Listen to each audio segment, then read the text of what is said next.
Call the matter State of Arizona versus Danielle Ann Packer, CR 2024-00268.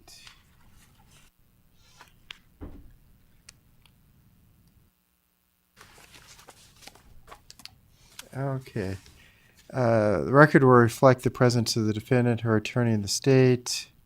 We're here for sentencing. Is there any reason sentencing should be delayed today? No, Your Honor. No, Your Honor. Okay. Ms. Packer, can you tell me your full and complete legal name? Danielle Ann Packer, What is your date of birth? April 25th, 1994. Okay. So the record will reflect the presence of the defendant. The defendant entered into a plea agreement back on December 2nd. In that plea agreement, the defendant admitted having committed child abuse, a Class 6 non-dangerous domestic violence offense. It's a judgment of this court that the defendant did, in fact, commit that offense.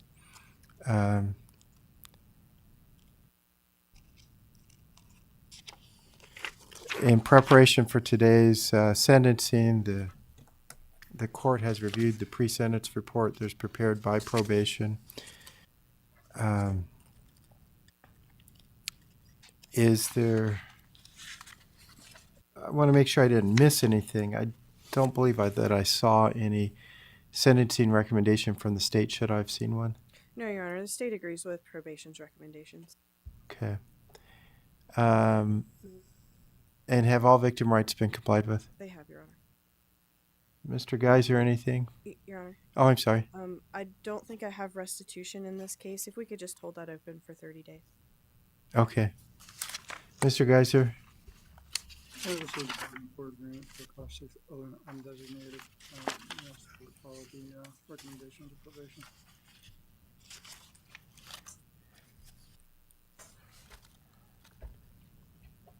And Ms. Packer, is there anything you'd like to say? No, sir. Okay.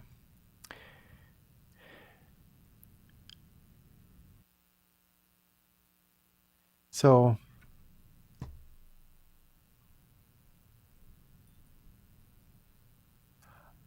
I think probably the most important thing for you at this point is going to be working with DCS in that case. And I will make sure that I craft the sentencing here so that your contact with your children essentially be governed by the DCS and the dependency case.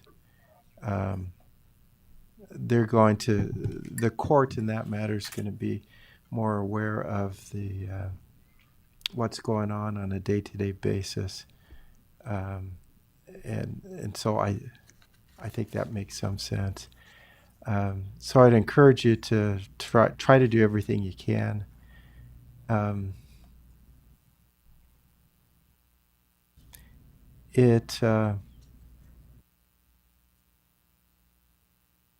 me just say this.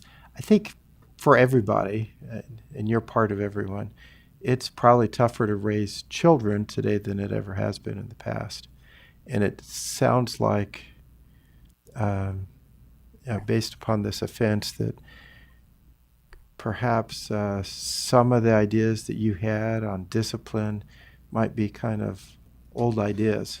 And you can say, well, but I get back to some of those old ideas, look at the way things are going now. And in this case, what you admitted to, whether it's an old idea or whatever, I mean, it is a crime. And I would encourage you, as you're working with DCS, to look at ways of disciplining children that are going to work but aren't going to put your kids in a very severe situation. I think it's possible to be there, to have discipline and yet do so in a way that, that they're not going to fear you. And that's probably about all I should say. I think probably DCS is going to be working with you with that. And I think you should probably, I would imagine your goal is to try to do what you can to get your kids back as soon as you can. Um,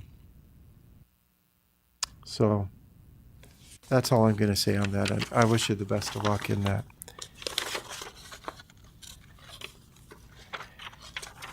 So, as to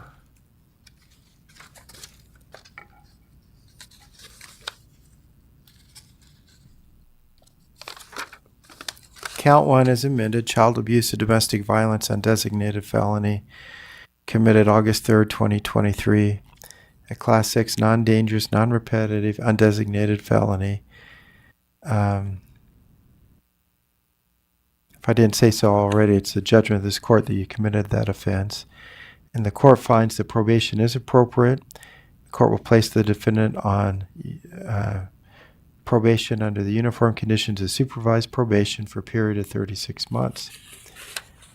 I'm going to order the restitution remain open for 30 days. I'm going to order the defendant to pay a $20 time payment fee, a $20 probation assessment, a $50 address confidentiality program assessment, $50 domestic violence shelter fund assessment, a $750 cost of prosecution assessment.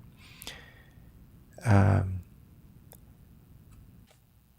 going to order the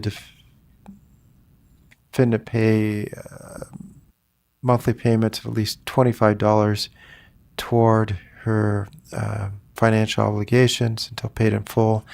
I'm going to order the defendant to pay a $65 monthly probation service fee. And that this service fee and the payments will both begin January 30th, 2025. I'm going to order the defendant to successfully complete an alcohol substance abuse screen and any recommended treatment.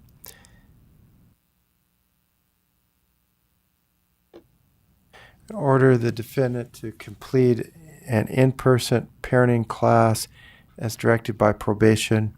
I'm going to direct probation to consider what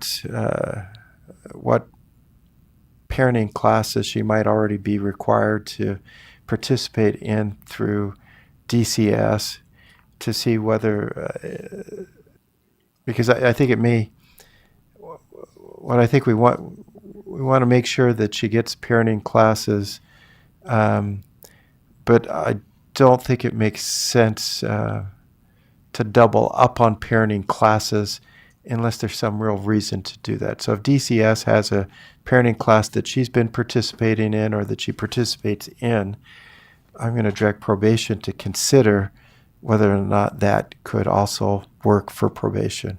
Can I say something? You certainly can. I actually start a parenting class through CBI on January 8th. So I want you to talk to probation when you meet with them to see if they will be able to count that. I think it makes some sense. When you're on probation, you've got to have, there's got to be some consequence to what happened. At the same time, a consequence just, if we double up on the consequences, I'm not sure that makes sense, and that might just make it more difficult for you to be successful. I want you to be successful. So I'm asking, so talk to probation about that, and I'm directing probation to consider whether or not that should be sufficient for this requirement that I'm giving you as part of sentencing. I'm going to order that the defendant may have contact with the victim as allowed by the Department of Child Safety.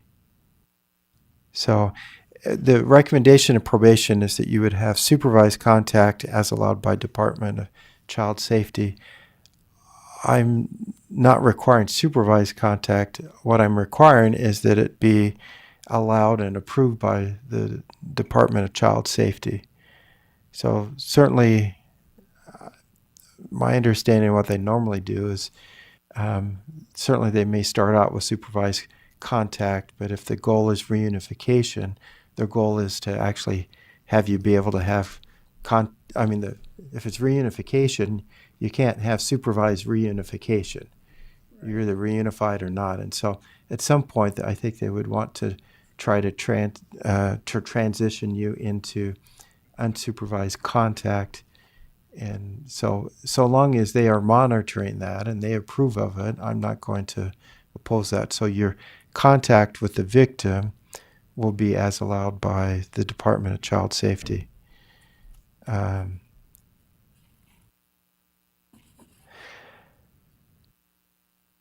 going to order this offense remain undesignated until a successful completion of probation.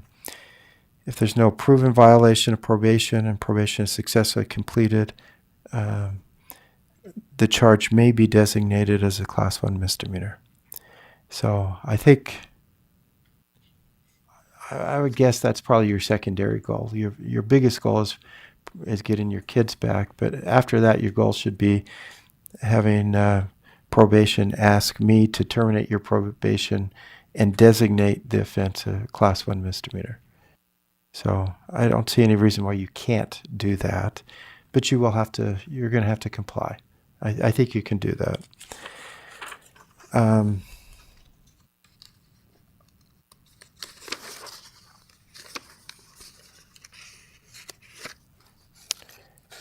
So I need to tell you that I'm also going to dismiss, let's see, are there any charges slated for dismissal in the plea agreement?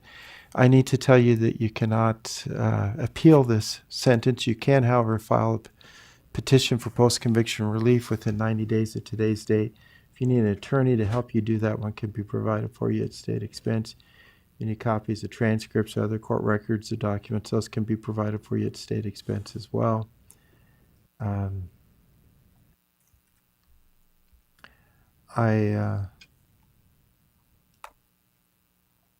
We need you to give us a fingerprint, sign your terms and conditions of probation, and your notice of post-conviction review rights. Oh, and I need to read to you your notice regarding restoration of civil rights. As a first-time felony offender, your conviction suspends your civil rights to vote, serve as a juror, hold public office, and to possess firearms. Upon completion of your probation or absolute discharge from prison, and if all victim restitution is paid in full, these rights are automatically restored unless the felony involved a dangerous or serious offense. If you're sentenced for a dangerous offense, under ARS 13704, your gun rights can never be restored. If you're sentenced for a serious offense under ARS 13706, you must wait 10 years from the date of absolute discharge from probation or prison to file an application. Applications can be obtained from the clerk of court at no cost and no filing fee. Additionally, you can file an application to set aside the judgment of conviction. The application can be obtained from the clerk of court at no cost and there is no filing fee. Counsel, is there anything I've neglected or omitted? No, Your Honor. No, yeah.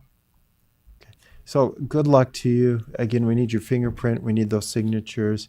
And I hope that you are very successful on probation and that at the conclusion of your probation's asking me to designate this a misdemeanor. So good luck to you. Thank you.